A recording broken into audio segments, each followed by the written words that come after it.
vamos a decir, afectados hasta cierto punto, vendrían a ser los maestros que quieren dejar de ser maestros para empezar a ser profesores. Entonces, siempre en todas las promociones, en todos los primeros años que tuve desde hace 5 años, en el grupo, siempre hay uno o más maestros, ¿no? Claro. Esa es una. Pero después, a contraposición, los otros son o personas que hace mucho tiempo que dejaron de estudiar, y bueno, la UNSA, por más que está cerca de Baquero, es para sus representaciones como un lugar ajeno, como no propio, como algo que no es para ellos, y eso por un lado, ¿no? De las personas mayores. Y los chicos más jóvenes, que bueno, que he visto este año, bueno, siempre, en todos los años también hay algunos jóvenes que, bueno, recientemente han salido de la secundaria, son de familias propias del lugar. Y bueno, y habitualmente en este momento, por lo que ellas dicen, están trabajando, o sea, tienen dificultades para a veces hacer el horario exacto. Yo en este caso tengo siempre las primeras horas, las 2 veces que voy en la primera hora. Y bueno, y se acercan, dicen yo trabajo, o sea, no puedo llegar. Entonces, como política institucional, lo que yo he visto es que es prioritario la participación del estudiante a los eventos culturales. O sea, si hay un taller literario, si vino un escritor, si hay no sé, un ciclo de cine en donde, qué sé yo, es como que participan, es como casi como la primaria, que los llevan, por decirlo de algún modo, ¿sí? Entonces te llaman a vos, profesor, y te dicen, hay una charla sobre Tolstoy, y bueno, no vengas, porque los alumnos van a esa charla. Es más, si es tu horario, te dicen, la esperamos en la biblioteca, qué sé yo, de la calle Sarmiento y Belgrano. Listo, se acabó la historia. Entonces vos pataleas y decís, ay, no, mi materia nada. O sea. Claro. Es prioritario la participación cultural. Y yo he ido entendiendo, hubo un año que fue terrible, porque me acuerdo que fue el ciclo de... ¿de qué? Esta autora, María Elena Walsh. Creo que había una muestra itinerante, después no sé, hubo, qué sé yo, de lo que fuera. Cuestiones que yo recuerdo que había dado re poquitas clases. Entonces, bueno, llegó noviembre, una materia cuatrimestral, y yo estuve realmente preocupada, y viste que te dan una semana para recuperar, pero no fue posible recuperar todo, y yo me acuerdo que una vez los de las disciplinas se quejaron de las pedagógicas. Dije, bueno, pongámonos de acuerdo.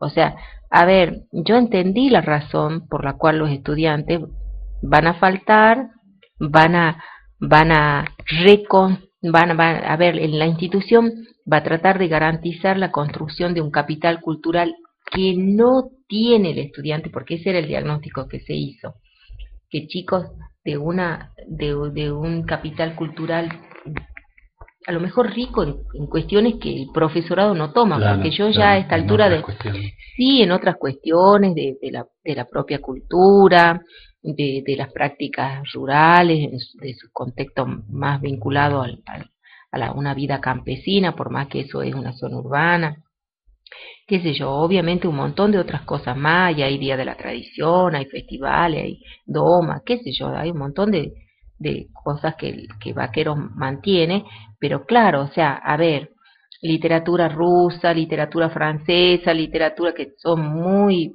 de llevar un profesorado de lengua y literatura, nada. Entonces, qué sé yo, películas vistas, autores leídos, casi, no sé, Platero y yo, y punto. O sea, por decir, no sé, yo en realidad no lo sé tan exactamente, pero como una cuestión que los profesores evaluaban como muy limitada. Entonces, yo nunca discutí que eso fuera bueno, pero también a la hora, digamos, de decir que las materias de pedagógica no dan nada, yo, bueno, pongamos las cosas en orden. Entonces, bueno, ¿en qué momento? Entonces yo me acuerdo que esa vuelta dije, bueno, vamos a hacer una cosa, usted le favorece a la disciplina, bueno, entonces veamos en qué momento canjeamos entonces las horas. Si usted toman la hora de currículum y después yo la pierdo, no, o sea, toman la hora de currículum y yo tomo la hora de lengua, no sé, española, qué sé yo, otra cosa. Y así fue ¿no? Un Claro. tire y afloje en ese año. Vos hablabas del capital cultural del alumno, pero vos sabés que yo también hablaría del capital cultural del docente, y me incluyo, porque por ejemplo ahora que yo viajé, digo, bueno, qué poco que sé o qué poco que nos han enseñado acerca de la historia de nuestro continente, porque a partir de enterarme de cuestiones que tenían que ver con la historia de Ecuador, fui empezando a atar cabos con respecto a hechos que ocurrían en nuestro país. Porque por ahí, bueno, sabemos mucho de cultura europea, pero a la hora de entrar en otros contextos latinoamericanos, nuestro capital cultural como docentes también es pobre. Sí. Bueno, yo comparto ampliamente y eso es algo que hemos empezado, digamos, de adentro. Por ejemplo, currículum es una materia, bueno, re de la década del 90, digamos, la transformación del sistema educativo.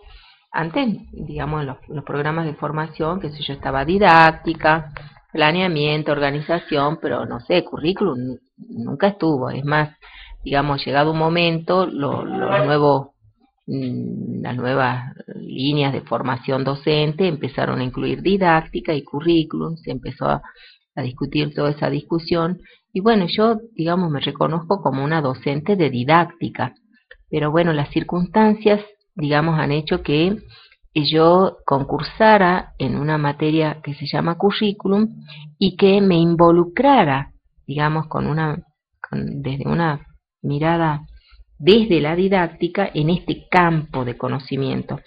Entonces, bueno, y ahora yo me encuentro, no que me pasé a otra perspectiva, digamos, el currículum es muy desde una historia anglosajona, no es, no, digamos, no, a ver, no es de la tradición de donde viene por ahí la formación docente, por el caso de Argentina, que tiene más bien un anclaje en toda una línea más continental, digamos, francesa o española, pero no propiamente anglosajona. Claro. Entonces, bueno, con la ley federal y bueno, con la influencia digamos, de los organismos que han, digamos, contribuido a económicamente esa transformación, sabemos, bueno, que se incluyó esa perspectiva, ¿no? Que según se analizó que venía del Banco Mundial y de otros organismos, entonces obviamente que la cuestión del currículum, tanto es así que en algún momento en la universidad escuché que se decía que ya didáctica no iba más, que había que hablar de currículum, cosa que bueno, yo particularmente no estoy de acuerdo, pero digamos tiene que ver con esas tradiciones. Más allá de eso, lo que para mí ha sido muy importante en el profesorado de vaqueros, plantear y trabajar con los alumnos, es la historización de esta cuestión del currículum en la formación. Es decir, cuándo las sociedades necesitan de la pedagogía y cuándo la pedagogía a su vez necesita del código curricular. Bueno, esos son tratados teóricos, digamos, que se han desarrollado justamente a partir de la presencia de este campo en la formación y entonces uno empieza a descubrir las relaciones de poder entre educación y sociedad. Y digo relaciones de poder porque obviamente en el currículum va a ir a caer todo aquello que los estamentos que toman decisiones, ¿no es cierto? Llámese Estado, llámese empresa, llámese ministerios, ¿no es cierto? Van a determinar que es esto lo que tiene que entrar en el currículum y no esto otro. Digamos, si bien la palabra currículum no haya estado presente en nuestro discurso pedagógico en la educación argentina, igualmente de hecho que esto ocurría, ¿no es cierto? Como ocurrió en otras épocas, por ejemplo, a ver, yo siempre trabajo con mis alumnos la situación un poco como para ubicarnos en la historia antigua, la historia medieval y la historia más reciente, de la modernidad con el surgimiento de la escuela, qué sé yo, por ejemplo, cuando trabajamos Edad Media,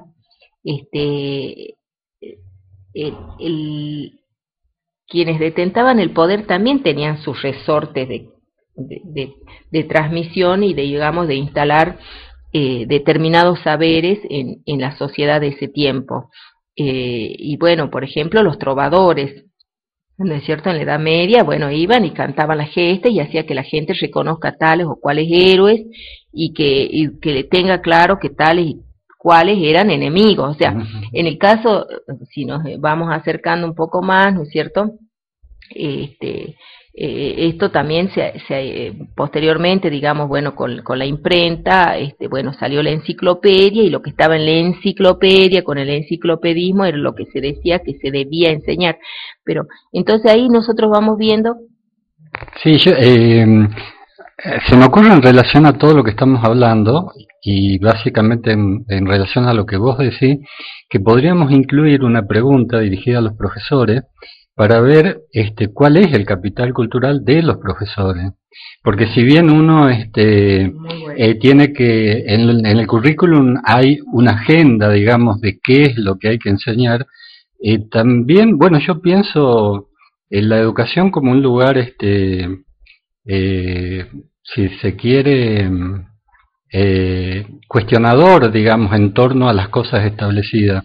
Entonces el docente tiene que ir más allá de lo que está establecido que hay que enseñar, porque ¿por qué no puede mostrar otras caras u otros aspectos del contexto? Y eso, bueno, no se puede hacer si no hay un capital cultural bastante sólido. Y a mí particularmente me ha sido muy útil cuando se puso, que fue algo muy bueno en mi profesorado, o en la institución donde yo trabajo, en este profesorado de lengua de vaqueros, que los dos, bueno, que me parece, no sé, de una actitud de mucho compromiso de los docentes, hablar de estos temas y no simplemente ir a dar clases, ¿no? O sea, como algo desaprensivo, me parece a mí, sino bueno, leer la realidad y hacerse cargo de esa realidad, o sea, hacerse cargo en el sentido de dar una respuesta. Entonces, cuando estos temas salieron, bueno, a mí particularmente, bueno, como yo tengo claro que todos tenemos cultura, digamos, o sea, yo no dudo de eso, o sea, me parece que puede ser de vaquero, puede ser, no sé, de cualquier lugar del mundo y estoy segura que es una persona con cultura, o sea, eso no lo dudo. Entonces a mí, pero sé, también soy consciente, y que es algo que, bueno, me parecía que demandaba de mi lugar docente en la materia que dicto, poderlo transparentar, porque una cosa es que yo lo tenga como convicción, pero ¿cómo haces para presentar y vivir eso en tu práctica docente? Entonces, bueno, en ese hacer, el puente, digamos, de esta comunicación, yo he seleccionado algunos textos que en ningún programa de la formación docente para el campo del currículum figuran. Pero bueno, entonces, si no figuran, no así, o sea, no quiere decir que un docente no lo pueda colocar. Entonces, bueno, me pareció importante incluir una entrevista que le hacen a Osvaldo Maidana, que él mismo bueno, en esa es una entrevista para mí, no sé, paradigmática, que la hace Augusto Blanco en una revista que se llama Educo, que hace unos años atrás, creo que es del 95. Entonces, Osvaldo Maidana, maestro indio. Entonces, Osvaldo Maidana, bueno, en esa entrevista relata, ¿no? La función, porque yo, ¿qué es lo que estaba trabajando en ese tema de currículum? La función de la escuela. Entonces, en alguna parte de la entrevista, Osvaldo Maidana relata cómo él había padecido circunstancias muy puntuales dentro de la escuela, por ejemplo, cuando se enseñaba el tema de los indios que habitaban el noroeste argentino. Entonces, que era así, que todos los rasgos que iban dando, es como que él los iba registrando en sí mismo, no sé, pómulos salientes, ojos un poco rasgados, la piel oscura, y bueno, pero eso no era nada, sino que estos eran salvajes, eran violentos, saqueadores, bueno, las cosas, todo negro. Feos. Sí. Entonces, y además que en esta cuestión, digamos, de la escuela, como que los indios, habitualmente el currículo habla siempre en pasado, sería que hoy no están, entonces, bueno, y además, bueno, además la ubicación donde, y él es como que se le produce una crisis y empieza a interrogar a sus padres, cuenta eso aparte en la entrevista, entonces resulta que llega a la conclusión con los relatos de la madre que él era de ahí y que siempre había sido de ahí, o sea que era indio. Entonces, la crisis de identidad que le produce, porque, digamos, ningún niño querría identificarse con, con rasgos negativos, más presentado por un docente, más presentado en un lugar donde se supone que está el saber, no sé, lo valioso, lo que una sociedad quiere, etcétera, etcétera. Entonces, bueno, digamos que para mí esa entrevista a Osvaldo Maidana, para mí es paradigmática y me resultó inclusive, tampoco había sido mi intención, pero fue muy fuerte para mí que una estudiante se conmoviera y bueno y empezar a hablar de sus propias situaciones vinculadas, ¿no?, a la discriminación y a estos currículum que aún no son de cuando le tomaron la entrevista a Maidana, que a su vez hablaba de 20 años atrás, sino que estarían inclusive siendo parte de un presente que hay que extender. Entonces, bueno, desde esa experiencia, más otra, qué sé yo, otro un capítulo importante para mí también en el desarrollo de esa materia es un texto de Paulo Freire que habla de alfabetización y ciudadanía. Entonces, bueno, rescata una parte en donde una maestra tiene un gesto de compromiso con una niña que bueno no nadie se le quería acercar porque bueno iba extremadamente sucia, ¿no?, su ropa, su cuerpo. Entonces buscó de comunicarse con la madre y le dijo con mucha claridad que la niña debía ir bañada y limpia, que era muy necesario que vaya de ese modo.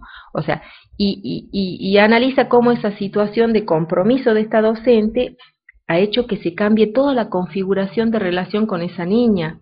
O sea, no optó por dejarla fuera, por no involucrarse, sino que se involucra. O sea, a ver, yo creo que es importante, ¿no es cierto? O sea, igualmente trabajo Lundgren, que investiga sobre el currículum y habla, qué sé yo, de todos los estudios de Bernstein, ¿no es cierto?, y del código curricular, pero me parece muy importante hacer un puente de ese nivel de abstracción que a veces tiene la pedagogía, ¿no es cierto?, con la cuestión de todos los días que puede estar en manos de un maestro, de un profesor de lengua, y que es muy importante en el mismo proceso de la formación. Por eso a veces digamos que creo que bueno las diferencias que a veces hemos tenido con los colegas en el propio profesorado respecto de las pedagógicas y del capital cultural, no lo había advertido como lo estamos conversando ahora, ¿no?, de empezar a indagar el capital cultural de los profesores, pero está claro que cuando se dice capital cultural se piensa en cultura occidental, claro. y por, no sé, y capaz que cristiana, no sé, pero cultura occidental claro, seguro. Claro. Cultura occidental seguro. Dos cositas, que si preguntamos sobre el capital cultural creo que lo vamos a tener que hacer con mucho tacto para que el profesor no se sienta examinado con nuestra entrevista. Y el otro, en el ejemplo que vos ponés, de la chica que el profesor le dice, bueno, que la escuela tiene que ir bañada, no es muy distinto de lo que muchos docentes hacen. Y lo que yo me pregunto es si esto no es discriminatorio, porque parte del supuesto de que si alguien no se baña, es sucio, o es dejado, o no tiene idea de que bañarse hace a la higiene. Cuando en realidad, bueno, alguien que vive en un departamento tiene todas las comodidades para bañarse, pero ¿qué pasa con alguien que vive en una zona marginal con poca o ninguna posibilidad de agua? O sea, ¿no es discriminatorio también tener ese tipo de intervenciones? Bueno, claro, el capítulo que bueno, yo había seleccionado de la obra de Paulo Freire habla de alfabetización y ciudadanía. Y una cuestión central que plantea en ese capítulo es una pregunta que él sugiere que cada maestro y cada persona debiera hacerse, que es a favor de quién practico cuando practico. Entonces, la cuestión, digamos, de esto es la posibilidad desde la práctica cotidiana y sobre todo de una práctica docente, eh, tener como una cuestión de compromiso político en el sentido de la generación o la creación de derechos, o sea, de la conciencia del derecho. Si no tengo agua, tengo que luchar porque tengo agua, porque es un derecho de la persona tener agua. O sea, es una cadena que quizás sí, bueno, en este momento es otra historia. Es el compromiso político Claro. Entonces ella en este caso, digamos, obviamente que bueno, está muy recortado y descontextualizado, se puede leer de ese modo, pero en esta trama, ¿no es cierto?, de que ella tiene derecho de llegar limpia, Claro. por detrás de eso está el derecho de que en su casa haya agua, el derecho de que la madre acceda al agua y el derecho de que el agua esté disponible a las Sí, personas. pero hasta tanto logre todo eso, va a llegar sucia a la escuela. Claro, Claro. obviamente que no habría sido el caso aparentemente porque en este caso es muy importante porque Paulo Freire cuenta, ¿no?, ahí en alguna parte de su obra también, cómo es importante para comunicarse con el otro estar anoticiado del lugar, del Claro. contexto. O sea, no se le puede pedir si no conoces el contexto. Claro. Te cuento una anécdota. En Perú existen muchos prejuicios con respecto a los habitantes de distintas regiones. Quito está en la sierra y existe el prejuicio, bueno, mayormente la población es indígena, existe el prejuicio de que los indios son sucios. Hablando con una persona que trabaja en derechos humanos, muy jovencito y que trabajó con comunidades aborígenes, me dice, yo estuve con las comunidades e intenté bañarme a 4000 metros de altura y con un frío tremendo y lo hice una sola vez, dice. Así que entiendo muy bien por qué no se bañan. Claro, está bien. O sea, sería muy importante antes que pedir algo saber si ese algo que se pide es posible. Entonces, si no sería una necedad de no sé, una necedad o una negación de la realidad. Pero a veces en las escuelas se hace eso. Claro, pero eso... Su hijo debe venir bañado. Claro, pero esa norma así general, claro, seguro. O sea, realmente no sé, es como que requiere esa lectura de la realidad, ¿no? De las posibilidades reales, digamos, del pedir, del solicitar, eso sería previo realmente. Pero bueno, digamos, con la cuestión de vaqueros, yo veo que esto, una de las luchas más grandes en la práctica es eh, también devolverle al estudiante la responsabilidad de su elección de hacer unos estudios superiores. Porque también yo noto, por ahí en este momento, en este último año y el presente, en el año 2010 ya ha sido un tema, digamos, de revisar esa práctica por parte de los docentes en este profesorado, que se inclinaba con cierta condescendencia, ¿no?, con tal de que el estudiante siga, ¿sí? Porque, bueno, también como pobres, claro, un cierto paternalismo, como pobres, como son de un bajo capital cultural, entonces, bueno, también hay que tener consideración y bueno, entonces eso no tanto en el primer año, sino como un poco más avanzado, eso era como muy fuerte. Otra cosa que se me ocurre en relación a lo que estás planteando, si estamos hablando del capital cultural y de la importancia que tiene, y que si ese capital cultural está relacionado casi siempre con la cultura occidental, ¿no será que el profesor tiene que revalorizar otros tipos de capitales culturales e incorporarlos también como valioso a la hora de enseñar? Esa pienso que podría ser una pregunta, como nuestro tema es la subjetividad pedagógica en contexto de diversidad sociocultural. Creo que vale la pena plantearnos esto, hasta qué punto el profesor tiene la intención de forzar la cosa para que se acepte el capital cultural occidental, este, cuando a lo mejor el camino debería ser partir o aceptar o valorizar o legitimar el capital cultural que tiene en relación a su propia pertenencia. Sí, sí, entiendo, creo que está muy clara la pregunta y en este sentido volvemos, digamos, a lo mismo, o sea, creo que hay un margen, un intersticio, un margen de posibilidad de cambio en la práctica cotidiana, en el adentro de las materias, ¿no? En la decisión personal, podríamos decir así, del profesor. Pero sabemos, digamos, que los currículos están conformados con contenidos mínimos, con bibliografías más o menos, inclusive hay planes de, no planes de estudio, pero sí proyectos, el PEI, los famosos PEI, ¿no es cierto?, donde se formulan los contenidos mínimos, la bibliografía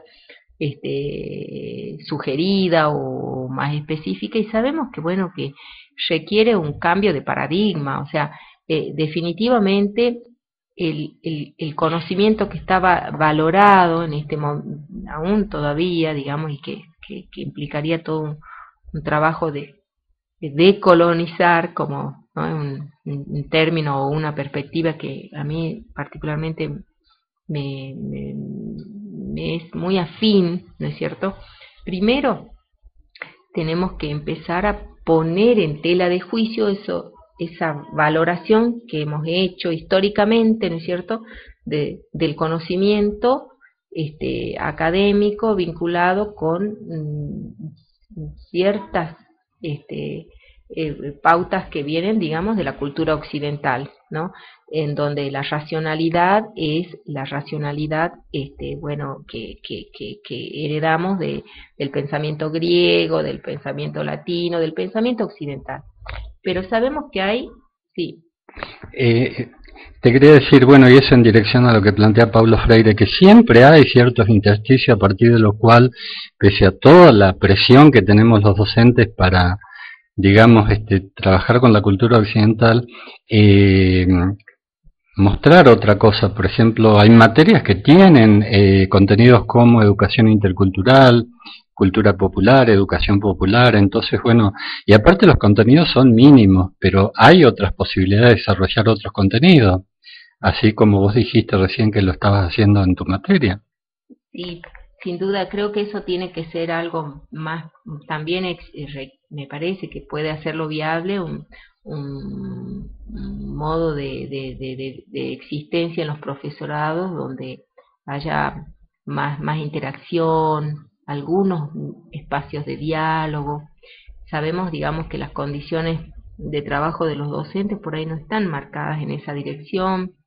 El docente, salvo que bueno haya logrado, como se dice, aglomerar, concentrar horas en un solo profesorado, que resulta ser bastante difícil, es un docente que no va a permanecer ahí, es un docente que va a estar un rato y se va a ir, porque ni tiene sentido que se quede, porque el otro ya está encerrado en su horario y no está en condiciones de ponerse a conversar. O sea, esto requiere realmente una transformación. Hubo intentos, digamos, muy importantes donde yo creo que, bueno, el Estado también tiene algo que ver en esto, y porque, por ejemplo, en la escuela normal yo he vivido una época en donde los docentes teníamos horas para el grado, para la extensión y para la investigación, lo que te implicaba, bueno, horas de quedarte en la institución, que estaban absolutamente rentadas y consideradas en tu carga horaria,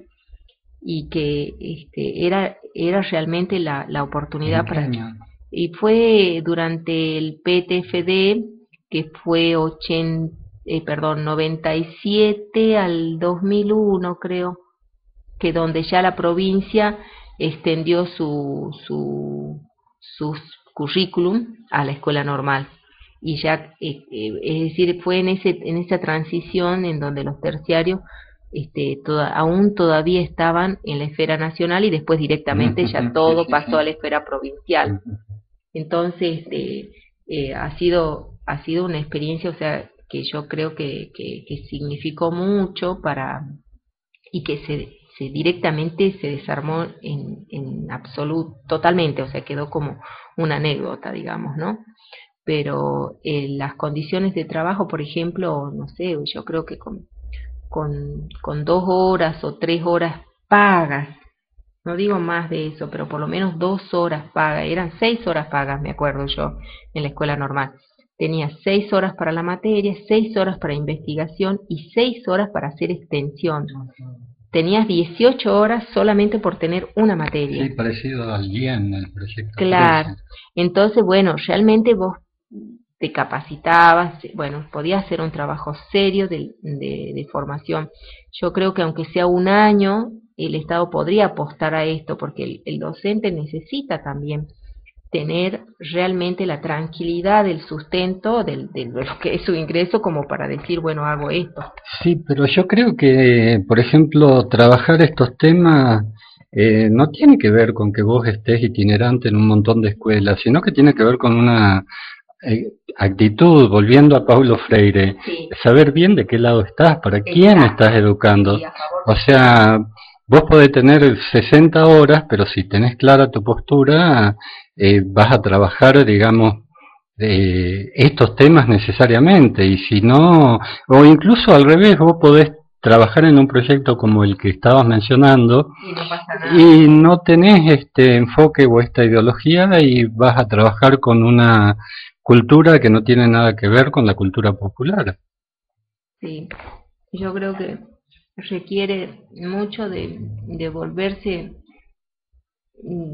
requiere mucho de recuperar el valor de lo propio, no sé cómo decirlo, ¿no? Yo creo que inclusive creo que el retorno a la democracia este, ha sido la posibilidad de para la historia de la educación, para los educadores y para la sociedad toda, la posibilidad de correrse del miedo, ¿no? Por un lado, pero Claro. no necesariamente haberlo superado. Por un lado, digamos, creo que todavía hay una herencia del miedo. Por otro lado, también, vuelta a la democracia, hubo una opción dentro de la democracia por una política neoliberal que fue, bueno, bastante impiadosa, sí, impiadosa, que animó a las personas al individualismo, a una competencia bastante salvaje, digamos así, del sálvese quien pueda, que eso, bueno, también a su vez, bueno, en algunos se metió un poco en el corazoncito de los argentinos, digamos, y bueno, y en este momento también están las otras alternativas que se visualizan en el presente, y que creo yo que eso es una inyección de ánimo. Yo creo que estamos en un contexto en donde esto es posible, digamos, definitivamente elaborar y superar los miedos y por otro lado, digamos, restaurar lazos, vínculos, ¿no? De lo propio, de que no, como con la década del 90 es como que pensamos que si no hacíamos todo eso dejábamos de estar en el planeta, porque bueno, como se habló de la globalización y había que insertarse en un mundo global y toda esta historia. Hoy sabemos que nada, viste, lo que sos y lo que tenés, y lo que perdés también lo perdés. Entonces, creo que sí estamos en un momento en donde es posible apostar a la restauración de los vínculos, ¿no es cierto?, con un pasado de lo propio y con un futuro, porque tampoco es el folclore por el folclore o el volver, ¿no es cierto?, no sé, o esos antagonismos, como puede significar, qué sé yo,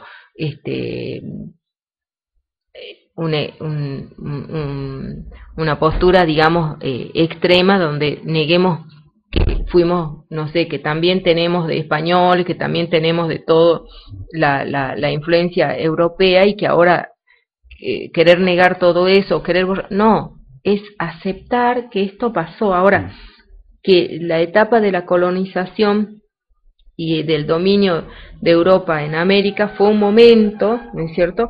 Pero que ese momento no tiene que reinstalarse y actualizarse permanentemente en nuestro modo de pensar, ¿no es cierto? Porque si no, en definitiva, estamos recolonizando ya nosotros mismos.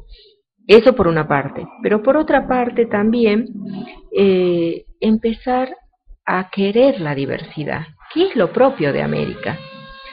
América ha sido siempre diverso en los productos, en las culturas, en los modos de relacionarse, y no algo romántico, porque también hubo dominación en América entre las mismas. O sea, a ver, tampoco es que no existía a lo mejor Claro, pero las miserias y los valores de cualquier cultura.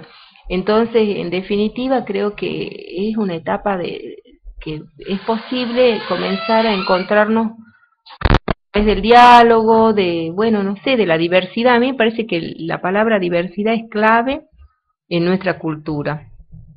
en este momento, bueno, no solo América Latina, porque por ejemplo Europa hace muchísimos años atrás desconocía el término interculturalidad, pero sin embargo hoy día, siglo XXI, con la gran cantidad de extranjeros que hay en Europa, el tema candente es la multiculturalidad, la interculturalidad.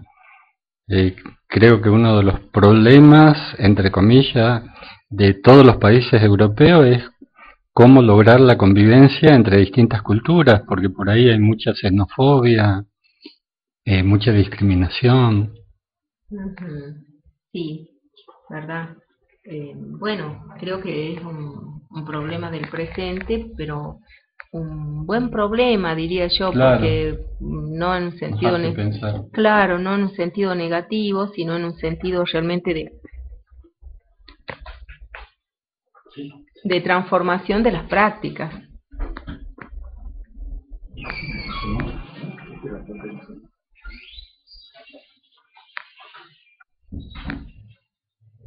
David, te hemos dejado medio marginado, estoy seguro que vos también tenés cosas que decir. A ver. Sí, a ver, vamos a dejar esto acá. No, yo estaba muy entretenido con lo que ustedes venían.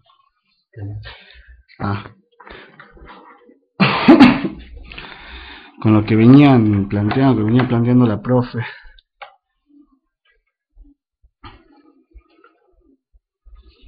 Ahí está. A ver, el tema del capital cultural es muy interesante integrarlo.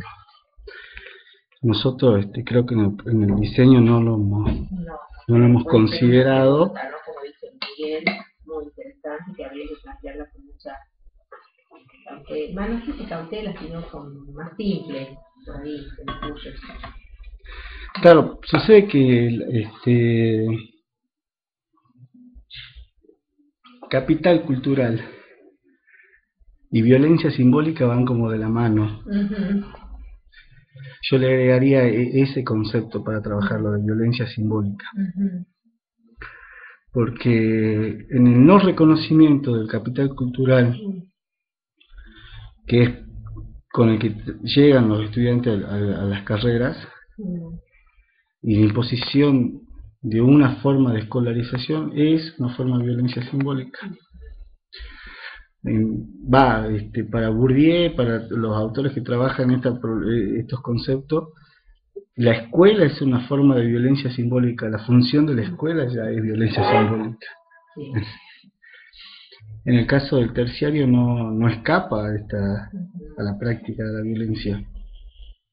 El currículum, la imposición de una lógica que domina sobre otras, ya es también una forma de violencia simbólica.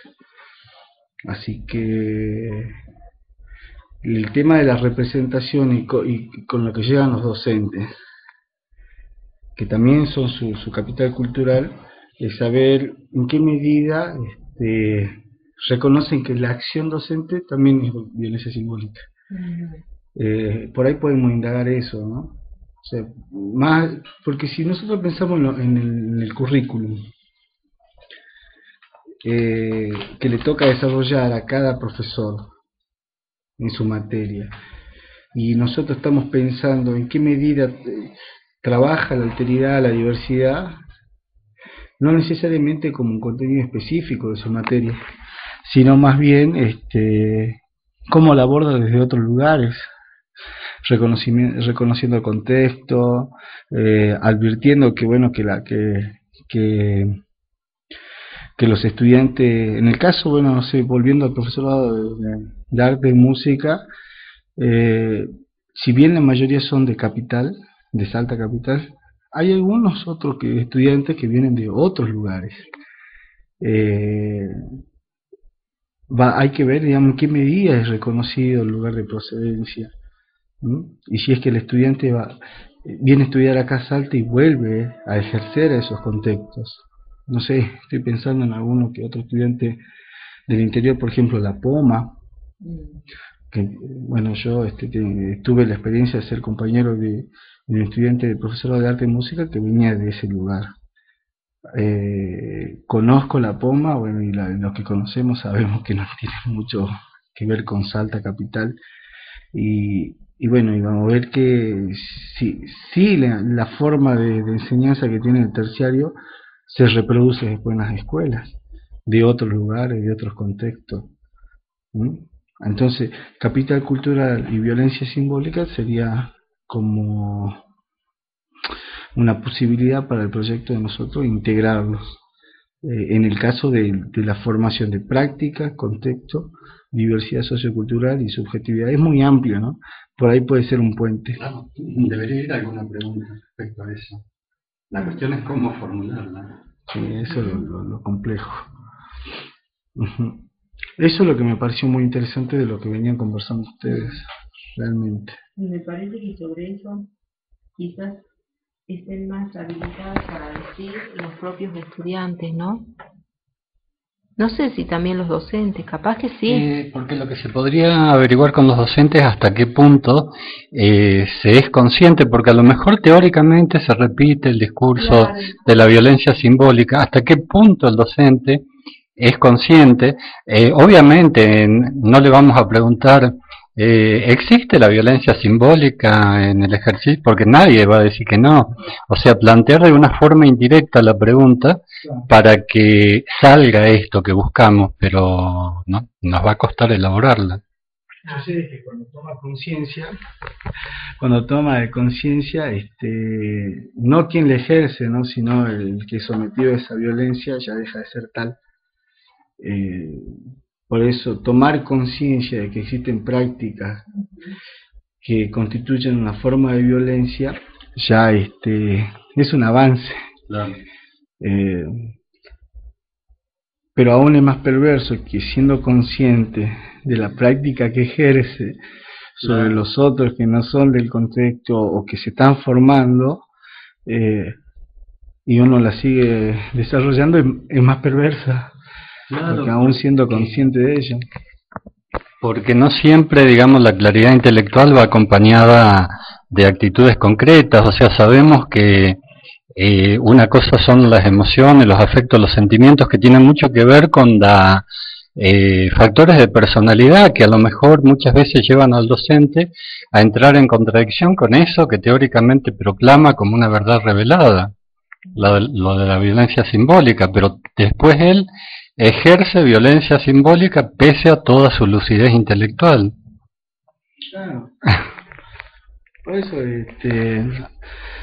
no escapa, ¿no? La práctica, el ejercicio de la práctica docente es una forma de violencia simbólica, y para ser coherente con ese posicionamiento teórico, aun cuando uno advierta que las prácticas constituyen esto,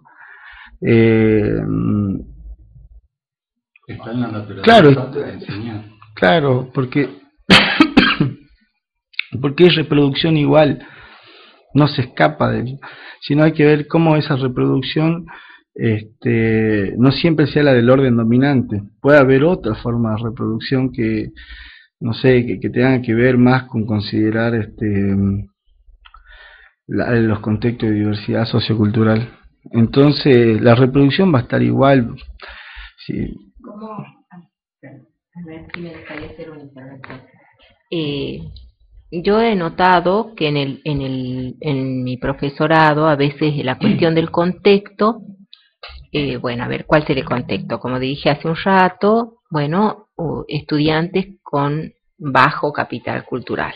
Bueno, entiéndase, eh, pocas experiencias de las que se valoran desde el punto de vista de una perspectiva de la cultura occidental. Sería porque, bueno, no conoce, desde ahí diríamos que desde la docencia o desde el currículum del profesorado no se estima como valiosa, a lo mejor no se puede ni siquiera estimar como valiosa una cultura que no se conoce, que es la del alumno. Por otro lado, también está la cuestión de las situaciones, no sé, vendría a ser de las condiciones materiales, por decirlo de algún modo, del grupo de alumnos, como que está esta cuestión. Están los que trabajan, digamos, en relación de dependencia, como puede ser un maestro y que está a su vez vinculado directamente con la carrera, por ser ya docente, y quiere especializarse en un campo como la lengua, sería este caso, pero después están los salvando algunos que otros estudiantes jóvenes, las de las personas que están ya trabajando y habitualmente en tareas muy descalificadas, digamos socialmente descalificadas, y muy marcadamente descalificadas porque, por ejemplo, el último caso que yo tengo en mi memoria es, yo habíamos previsto un práctico, la última clase que yo tuve en Vaqueros, y una persona llegó, termina a las 8, comienza a las 19 y termina a las 20:30 la clase. Llegó a las 19:40. Entonces, bueno, se le pasó las consignas. Ya este práctico consistía, bueno, habíamos trabajado el concepto de currículum, habíamos trabajado la entrevista de Maidana, el capítulo de Paulo Freire, y como bibliografía, digamos, más específica, los estudios de Lundgren sobre el currículum, y donde incluía los conceptos de Bergen, de código curricular, todo. Con ese material teórico, digamos así, discutido en clase, hicimos, apenas llegamos, una visita a la biblioteca, y ellos tenían que seleccionar lo que del terciario. Como ahí tienen biblioteca, bueno, está relativamente muy equipado el profesorado. Fuimos a la biblioteca con la consigna de que a su criterio ellos recogieran lo que consideraban que era un documento curricular. Bueno, por supuesto que para mí ha sido muy llamativo porque, bueno, se eligieron, pero bueno, no sería el caso. O sea que esta persona no compartió esa parte. Entonces, es como que entonces yo le marqué que tiene que llegar a horario. Bueno, ella fue igual a la biblioteca, yo le dije, pero ya no vivió porque esto fue una situación acompañada, yo fui con el grupo. Entonces ella, bueno, le dije, bueno, anda a la biblioteca, fíjate, la bibliotecaria, ella me acompañó, vos decirle que sos de esta y que vas también a la misma cuestión. No sé qué pasó ahí porque yo ya no fui con esta niña, con esta joven, porque una persona joven, una persona de unos 26 años, más o menos. Entonces, bueno, cuando terminó la clase se acercó y me dijo que ella era empleada doméstica y que la señora no le daba permiso. Le daba permiso, no le daba permiso cuando ella necesitaba. Sí le daba permiso para que se vaya, pero era si ya estaba todo listo de la otra parte. Entonces, bueno, entonces yo digo, su situación es desventajosa. Entonces yo le dije, bueno, vos mirás, porque a ver, el docente se encuentra en la situación. Serían muchos casos de este tipo. muchos casos de este tipo, porque Vaqueros es un lugar en donde la gente le gusta ir a hacerse sus casas de campo y le gusta tomar a la gente de la zona como empleada doméstica. O sea, sí, seguramente, bueno, pero allá es como muy marcado eso, ¿no? La gente del lugar trabaja en las tareas domésticas en la propia zona con los que tienen casas residenciales en ese lugar.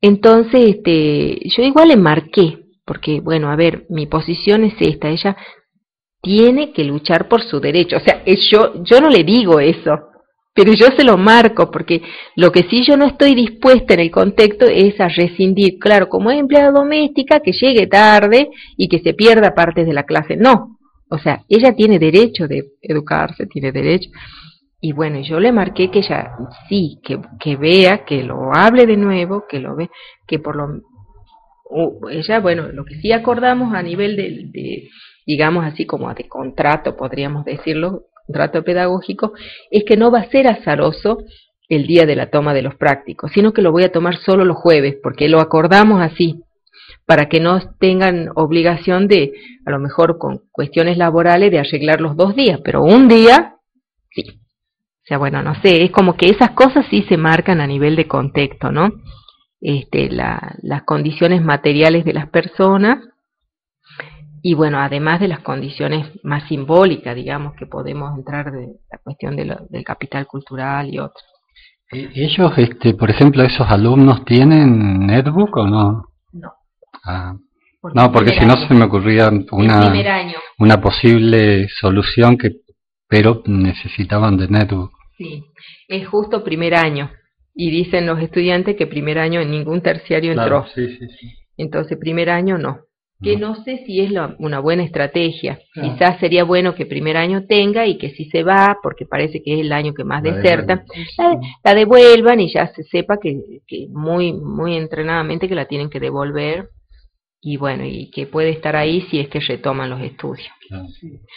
Yo también en relación a ese comentario de las NENGU de primer año, por ahí si uno se tiene que atender el contexto institucional, podría ser una estrategia, ¿no? De que a los chicos de primer año, a los estudiantes de primer año se les facilite esta posibilidad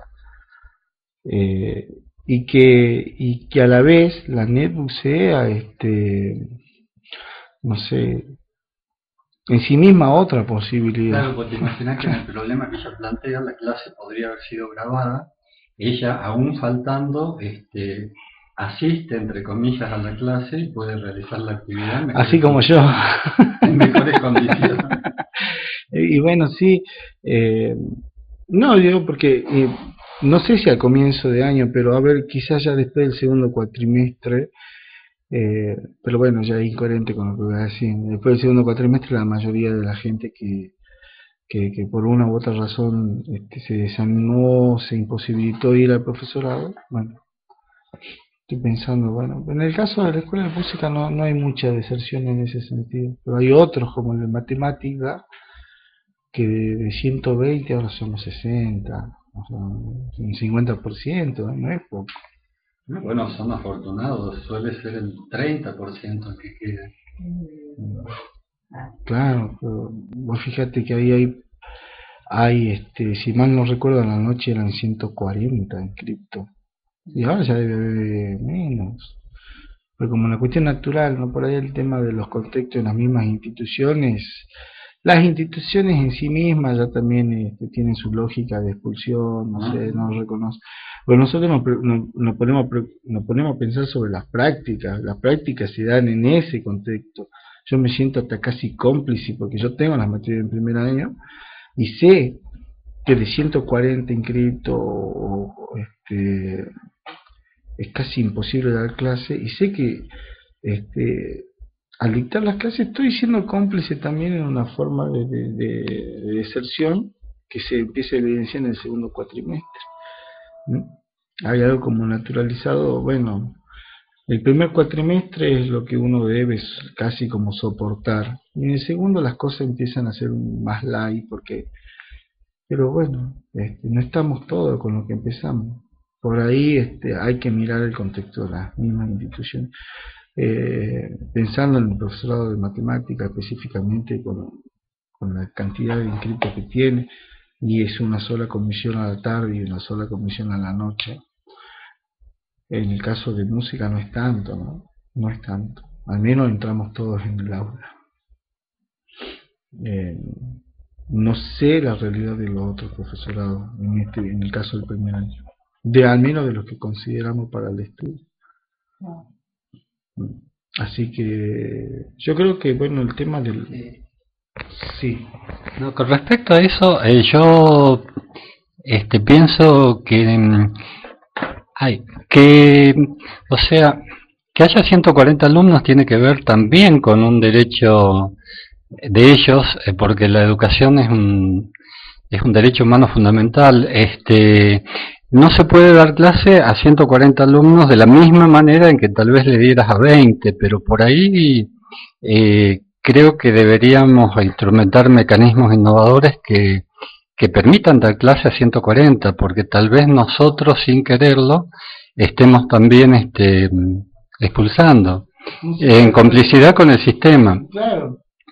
Pero yo estoy convencido de que hay prácticas que pueden posibilitar enseñarle a 120 alumnos. De hecho, yo trabajé en Ciencias de la Salud en la universidad donde teníamos 300 alumnos. Claro, pero son otras, digamos, claro, pero contexto institucional.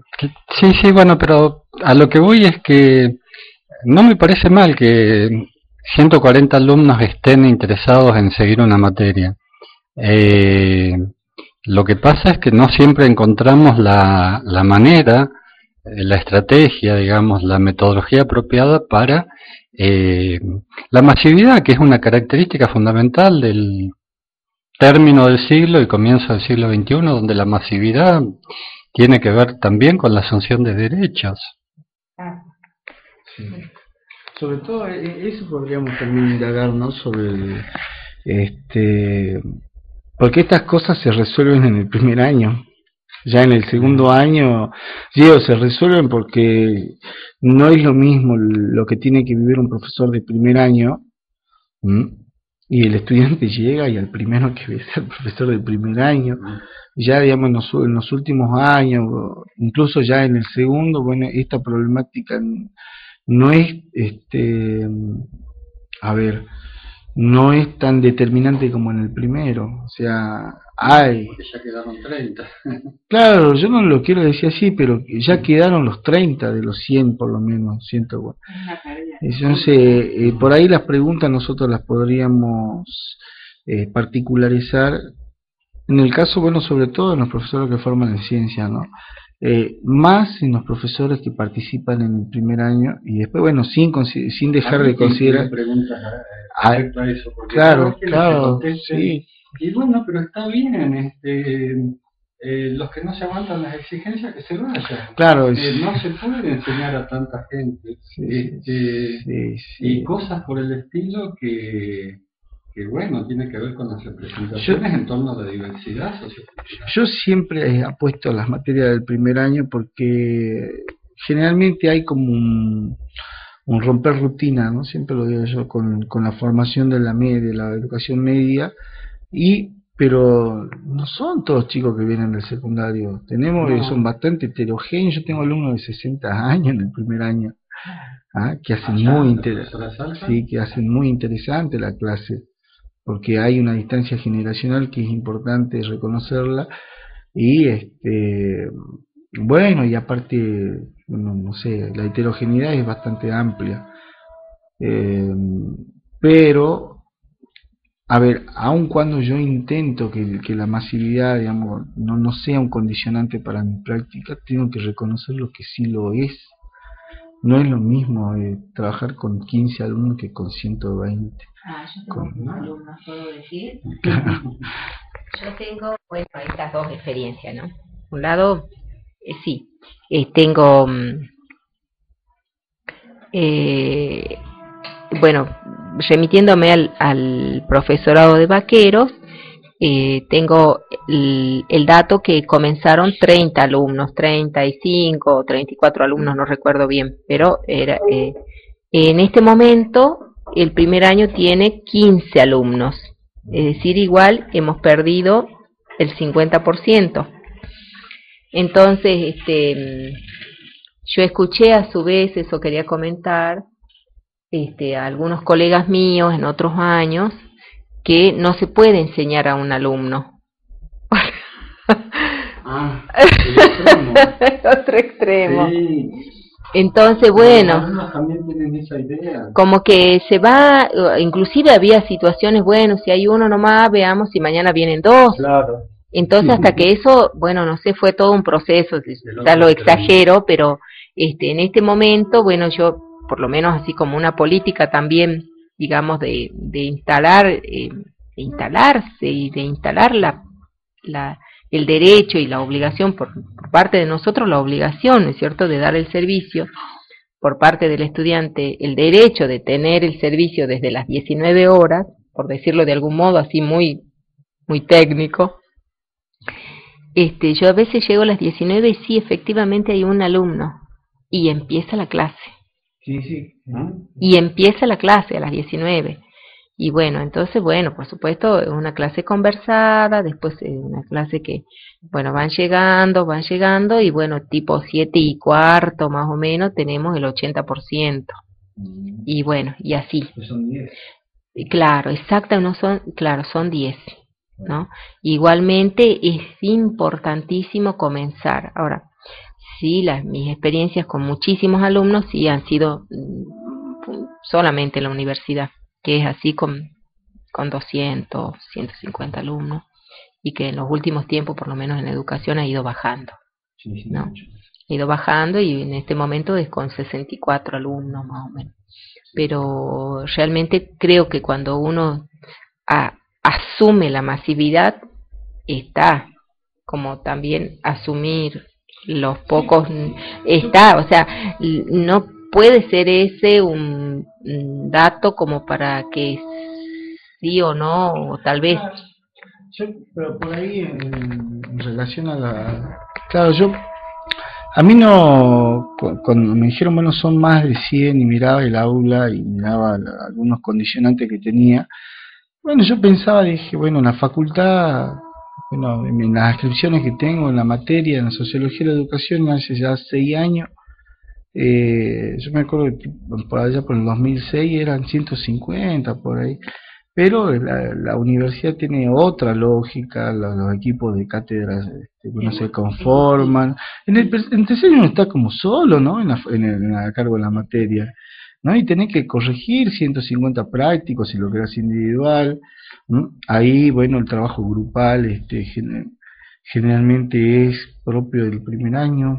Y después, ¿cómo haces para hacer una evaluación de cada uno de esos 100 alumnos o más de 100, teniendo solamente 3 horas cátedra? El aula virtual te facilita muchísimo. Yo tengo un seguimiento mucho mejor de los alumnos a través del aula virtual que el que podría haber tenido personalmente, justamente por eso. Y aparte hay una evaluación continua que me permite, es trabajo, sí, es trabajo, pero